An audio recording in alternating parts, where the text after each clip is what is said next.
नमस्कार दोस्तों, स्वागत है आप सभी का हमारे YouTube channel crack the competition में। आज के इस वीडियो लेक्चर में हम एसएसबी हेड कांस्टेबल मिनिस्ट्रियल के एग्ज़ाम के लिए रीजनिंग का एक महत्वपूर्ण प्रैक्टिस सेट आपके साथ डिस्कस करेंगे, जो कि आपके आने वाले एग्ज़ाम के लिए काफ़ी इम्पोर्टेंट है।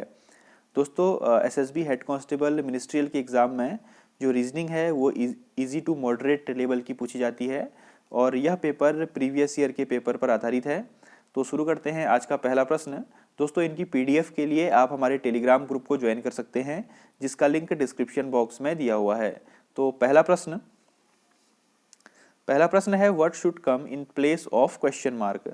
तो एक इक्वेशन आपको यहाँ पर दी हुई है, आपको इस इक्वेशन को कंप्लीट करना है। ठीक है, तो यहाँ पर एक क्वेश्चन मार्क या फिर मिसिंग डेटा दिया हुआ है, इसको हमको फाइंड आउट करना है। सिंपल है दोस्तों, हम यहाँ पर बॉड मास रूल का उपयोग करेंगे। तो 45 डिवाइड बाई 15 कितना होता है 3 मल्टीप्लाई क्वेश्चन मार्क को हम x मान लेते हैं +6 इक्वल टू 15। बहुत सिंपल इक्वेशन बन चुकी है। तो 3x प्लस 6 इक्वल टू 15। तो यहाँ पर ये दोनों माइनस हो जाएंगे, 15 माइनस 6 9। तो 3x इक्वल टू 9। तो x की वैल्यू कितनी आ जाएगी दोस्तों, 3 आ जाएगी। ठीक है, तो क्वेश्चन मार्क की जगह क्या आ जाएगा हमारा, 3 आ जाएगा। Option number D is right answer. ठीक, तो ये तो बेसिक सा क्वेश्चन था, सभी को आ गया होगा। नेक्स्ट क्वेश्चन है if 8 7 9 equal to 8 and 6 2 5 equal to 1, तो 7 8 5 इक्वल टू क्या होगा दोस्तों, किसी एक पर्टिकुलर पैटर्न पे बेस्ड हैं। 8 7 9 इक्वल टू 8 कैसे होगा, ध्यान से देखिएगा। ठीक है दोस्तों, 6 2 5 इक्वल टू 1। तो देखिए, जब मैं 879 के जो अंतिम के दो अक्षर हैं 7 और 9, इनको प्लस कर दूँ, ठीक, तो 7 प्लस 9 कितना होता है दोस्तों, 16। और इसको पहले नंबर से यानी कि 8 से माइनस कर दूं तो ये कितना आ जाएगा, 8 आ जाएगा। इसी प्रकार से 5 प्लस 2 7 माइनस 6 इक्वल टू 1। तो इसी पैटर्न को हम अपने क्वेश्चन में भी अप्लाई करते हैं। 8 प्लस 5 इक्वल टू क्या होता है दोस्तों, 13। एंड 13 माइनस, अब इसको 7 से घटा देते हैं तो ये आ जाएगा 6। Option number D. ठीक है, हमने क्या किया कि जो इसके वंस और टेंस वाले नंबर थे उनको हमने प्लस किया और जो इसका 100 वाला नंबर था उससे माइनस कर दिया। ठीक, तो उम्मीद करता हूं आप इस क्वेश्चन को समझ गए होंगे। अगला प्रश्न है in the following list of letters how many X are followed by Y and preceded by W. यानी कि अक्षरों की निम्न सूची में कितने एक्स ऐसे हैं जिनके बाद वाई आता है, यानी कि एक्स के बाद वाई आना चाहिए और पहले जो है डब्ल्यू आना चाहिए, यानी कि कौन सी सीरीज बननी चाहिए, डब्ल्यू एक्स वाई। ठीक है, तो कितने ऐसे एक्स हैं जिनके बाद वाई आता है और जिनसे पहले डब्ल्यू आता है। तो दोस्तों ध्यान से देखते हैं कि ये डब्ल्यू एक्स वाई सीरीज कितनी जगह पर बन रही है। ध्यान से देखिए दोस्तों, 1, ठीक, डब्ल्यू एक्स वाई 2, और यहाँ पर देखिए 3 और 4। ठीक है, 4 एक्स ऐसे हैं जिनके बाद वाई आता है और पहले जो है डब्ल्यू आता है। तो इसका आंसर क्या हो जाएगा, ऑप्शन नंबर ए। ठीक है दोस्तों, तो इसको अल्फ़ाबेट सीरीज से भी क्वेश्चन वहाँ पर एग्जाम में पूछे जाते हैं। नेक्स्ट क्वेश्चन है इफ 92 मल्टीप्लाई 24 इक्वल टू 58। दोस्तों ये रीजनिंग है, तो यहाँ पर आप इनको मल्टीप्लाई मत कीजिएगा, इनका पैटर्न फाइंड आउट करना है हमको। ठीक है, 92 multiply 24 equal to 58, 16 multiply 56 equal to 36 और 33 मल्टीप्लाई 49 इक्वल टू 41 है। तो जो हमको क्वेश्चन में दिया हुआ है कि 34 इंटू 84 कैसे, 32 इंटू 84 क्या होगा, तो दोस्तों इसको ध्यान से देखिएगा। अगर मैं 92 का आधा कर दूं, ठीक है, 92 को 2 से डिवाइड कर दूं कितना आएगा, 46 आएगा। और 24 को 2 से डिवाइड कर दूं कितना आएगा, 12 आएगा। और दोनों को जोड़ दूं तो कितना आएगा दोस्तों, 58 आएगा। तो हमें क्या करना है कि जो दो नंबर्स हमको दिए हैं उन दोनों का हाफ कर देना है और फिर दोनों को जोड़ देना है। ठीक, इसी प्रकार से देखिए 16 का हाफ होता है 8 प्लस 56 का हाफ होता है 28, तो 36 आ गया। ठीक है दोस्तों, इसी प्रकार देखिए 33 का हाफ होता है हमारा 16.5। ठीक है, 33 का हाफ कितना होता है, 16.5, और 49 का हाफ होता है 24.5। तो इन दोनों को जोड़ देंगे तो कितना आ जाएगा, 41 आ जाएगा। ठीक, तो आप क्या कीजिए, 32 का हाफ कर दीजिए। 32 का हाफ कितना होगा, 16, और 84 का हाफ कितना होगा दोस्तों, 42। ठीक है, तो 16 प्लस 42 कितना हो जाएगा हमारा, 58। Option number D is right answer. कैसे किया हमने, 2 नंबर दिए हैं उनका हाफ कर दिया और दोनों को जोड़ दिया तो हमारे जो रिजल्टेंट है वो आ जाएगा। तो 58 इसका राइट आंसर है, ऑप्शन नंबर डी। तो उम्मीद करता हूँ आप इस क्वेश्चन को समझ गए होंगे। अगर ऐसे क्वेश्चन एग्जाम में पूछे जाते हैं, अगर आपने जितनी ज़्यादा प्रैक्टिस की होगी तो आपको तुरंत वहाँ पर ये जो इसका पैटर्न है वो क्लिक कर जाएगा। ठीक है, अगला है, अगला भी नंबर सीरीज का ही एक प्रश्न है। तो यहाँ पर कुछ सर्कल्स में आपको नंबर दिए हुए हैं। तो दोस्तों ध्यान से देखिए, 15, 22, 9, 16 इनका इस्तेमाल करके हम 36 कैसे ला सकते हैं। तो ध्यान से देखेंगे दोस्तों, अगर हम करते हैं 15 - 9, ठीक है, 15 - 9 कितना होता है 6, और 22 - 16 कितना होता है, यानी कि ऐसे करके हम नंबरों को माइनस कर देंगे। 22 - 16 होता है 6, और दोनों को मल्टीप्लाई कर दीजिए तो ये हो जाएगा 36। इसी प्रकार 13 - 9, यहाँ पर 13 है, यहाँ पर 9 है, इन दोनों को घटाइए 4 आ जाएगा, और 11 - 7 4, और दोनों को मल्टीप्लाई कर देंगे तो ये आ जाएगा 16। ठीक, बस इसी पैटर्न को अपने क्वेश्चन में अप्लाई कर देते हैं।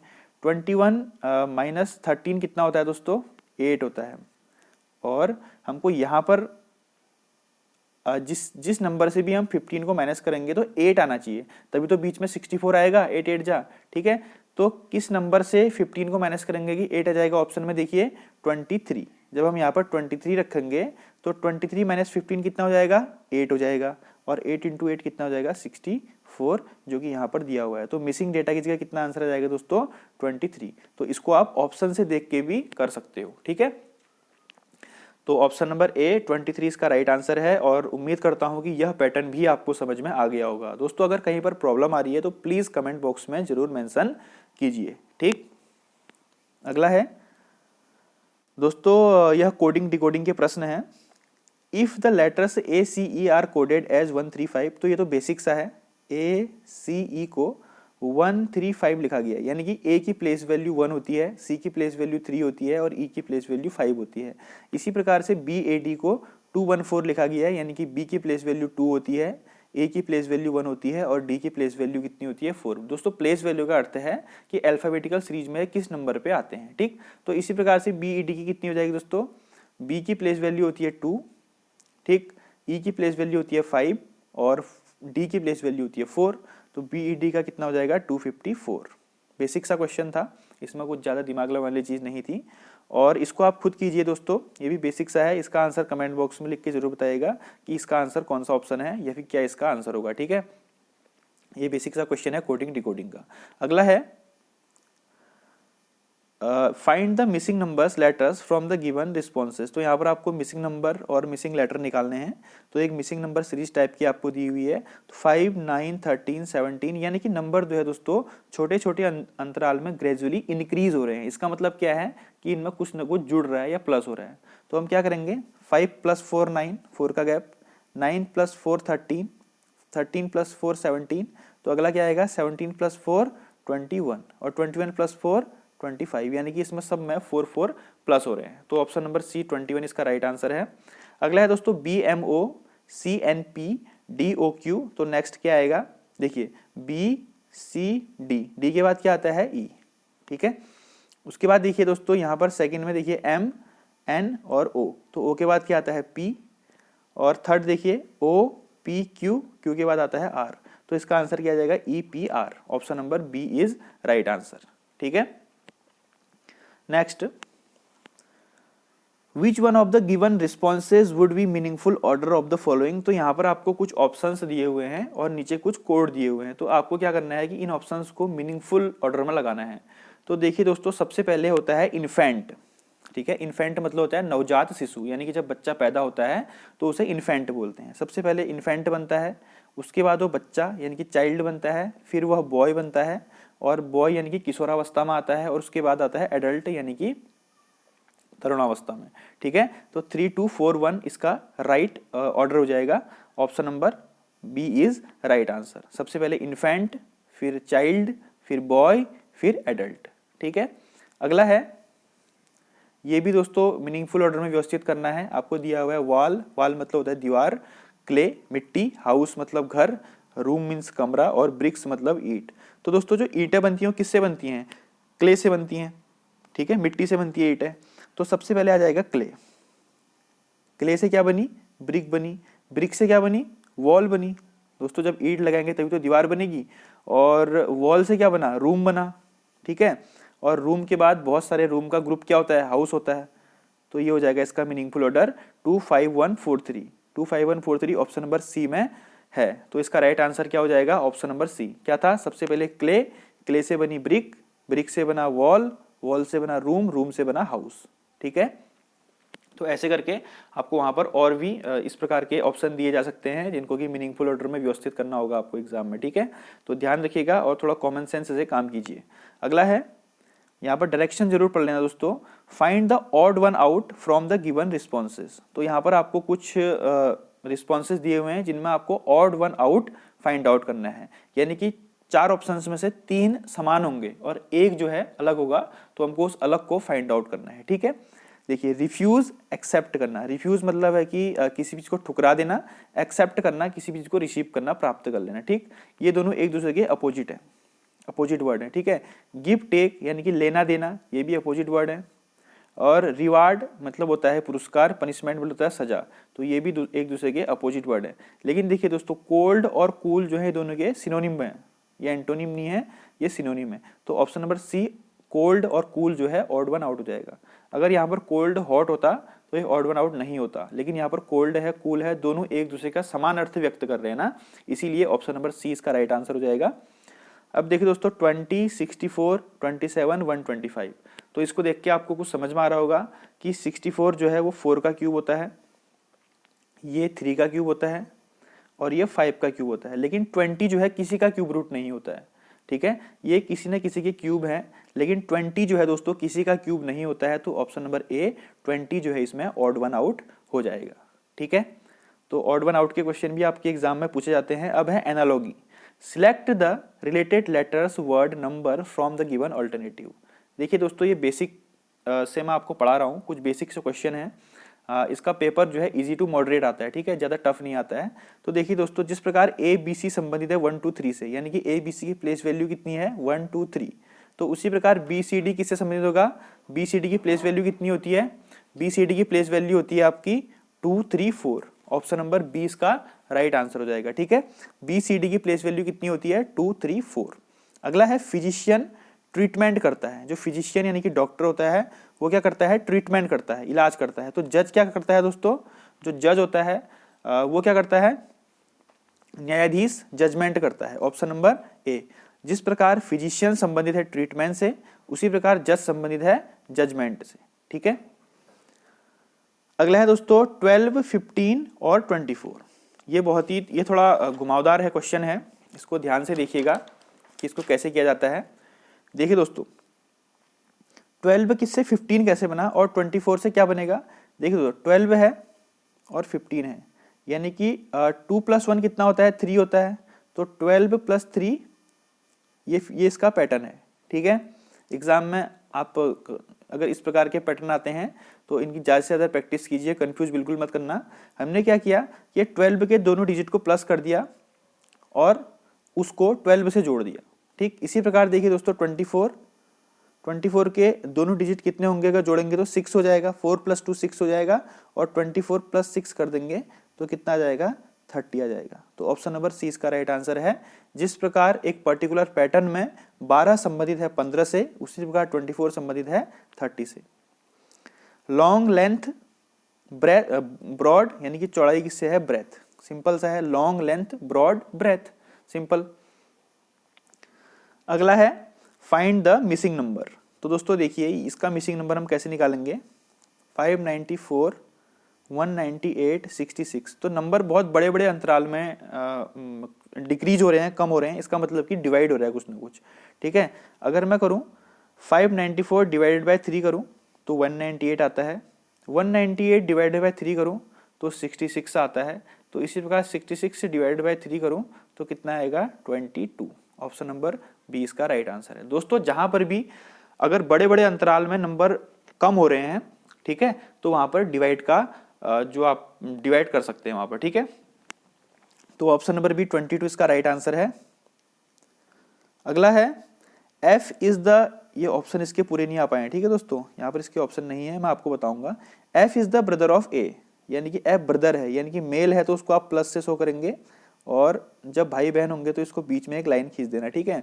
तो F is the brother of A is the daughter of B, A daughter है किसकी, बी की। How F is related to B, यानी कि जो बी है, ये बी है, वो एफ को क्या बोलेगा। दोस्तों देखिए, एफ की बहन ए है और ए का जो पेरेंट है, इसका अभी हमको जेंडर क्लियर नहीं है कि मेल है कि फीमेल है, तो इसको पेरेंट बोलेंगे। तो दोस्तों बी एफ को क्या बोलेगा, बी एफ को बोलेगा सन, ठीक है। ये बेटा तो हुआ इसका, बी जो बी है वो एफ को बेटा तो बोलेगा ना, सन बोलेगा, तो इसका आंसर क्या हो जाएगा, सन हो जाएगा। How F is related to B, son, ठीक है। तो ये ब्लड रिलेशन के क्वेश्चन भी एग्जाम में पूछे जाते हैं। नेक्स्ट है दोस्तों, इसको आप खुद कीजिए, ये एक सिंपल क्वेश्चन है, डायरेक्शन का क्वेश्चन है, ठीक है। Arun is travel 10 kilometre toward north, north की ओर जाता है, फिर वहां से 7 किलोमीटर साउथ जाता है, तो अपनी स्टार्टिंग पॉइंट से कितनी दूर है। बेसिक क्वेश्चन है, इसका आंसर मुझे जरूर बताइएगा कमेंट बॉक्स में लिख के, ठीक है। अगला है, a word given in capital letters is followed by 4 answers, out of these only one can not be formed by using the letters of the given word. तो यहाँ पर आपको इंटरनेशनल एक वर्ड दिया हुआ है, ठीक है, आपको एक वर्ड दिया हुआ है इंटरनेशनल, और 4 ऑप्शन दिए हुए हैं। तो आपको ये बताना है कि इन ऑप्शंस में से कौन सा ऐसा शब्द है जो कि इंटरनेशनल से नहीं बनाया जा सकता है, ठीक है, जो कि इंटरनेशनल के लेटर का उपयोग करके नहीं बनाया जा सकता है। देखिए, NOTE यानी कि नोट, NOTE बनाया जा सकता है। एलोन, ALONE, एलोन के सारे लेटर इसमें प्रेजेंट हैं, तो एलोन बनाया जा सकता है। लेटर, LATER, लेटर भी बनाया जा सकता है। रेडियो, रेडियो नहीं बनाया जा सकता है दोस्तों, ठीक है। जो रेडियो शब्द है वह इंटरनेशनल शब्द के लेटर्स का उपयोग करके नहीं बनाया जा सकता है। क्यों? क्योंकि रेडियो में डी लेटर आता है, लेकिन यहाँ पर कहीं भी आपको डी नहीं दिखेगा, तो इसीलिए इंटरनेशनल से रेडियो शब्द का निर्माण नहीं किया जा सकता है। ऑप्शन नंबर डी इसका राइट आंसर है, ठीक। अगला है odd one out, seek, sang, went, came. दोस्तों इंग्लिश ग्रामर से संबंधित ऑड वन आउट है, इसका आंसर क्या हो जाएगा, सीक। सीक फर्स्ट फॉर्म है, ठीक है, फर्स्ट फॉर्म है, बाकी सैंग, वेंट, केम सब सेकंड फॉर्म है, तो इसीलिए क्या जाएगा, option number 1 odd one out हो जाएगा इसमें, सीक। यह है महाराष्ट्र, चेन्नई, केरला, पंजाब, तो इसमें चेन्नई ऑड वन आउट होगा। क्यों? क्योंकि चेन्नई तमिलनाडु की कैपिटल है, चेन्नई एक स्टेट नहीं है। महाराष्ट्र एक स्टेट का नाम है, एक राज्य का नाम है, केरला भी एक राज्य का नाम है, पंजाब भी एक राज्य का नाम है, लेकिन चेन्नई कैपिटल का नाम है। इसका राज्य तो तमिलनाडु हुआ, तो चेन्नई क्या है, एक कैपिटल का नाम है, इसलिए चेन्नई ऑड वन आउट हो जाएगा, ठीक है दोस्तों। तो दोस्तों ये थे हमारा एक प्रैक्टिस सेट। अगर आपको वीडियो अच्छी लग रही है, इसमें अच्छा रिस्पांस मिलेगा, तो मैं और भी रीजनिंग के प्रैक्टिस सेट लाऊंगा जिसमें मॉडरेट टू हार्ड क्वेश्चन भी इंक्लूड करूंगा। तो इसको अच्छे से अच्छा रिस्पांस दीजिए और अधिक से लाइक कर दीजिए। PDF के लिए टेलीग्राम को ज्वाइन कर लीजिए। Thank you. जय हिंद, जय Bharat, God bless you all.